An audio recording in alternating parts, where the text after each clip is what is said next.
quarterly, nakaka-receive ako ng 115 pesos. So, yung naiipon ko dito, yan, yung mga nare-receive ko dito na 115, meron na naman ako bagong 115 pesos. Yung 150, yung naiipon ko dito na interest, no, inilalagay ko naman siya dito sa yan, PDAX. Yan. So, tinatransfer ko dito sa PDAX. Sa PDAX, ang kaganda naman dito sa PDAX, yan. Meron two option for investment dito sa PDAX, no? Merong ayan, meron akong 1,601.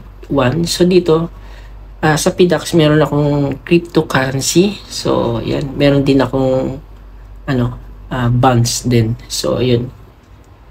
So, yung pera na galing dito, yung pera na nandito, galing siya dun sa bonds PH ko.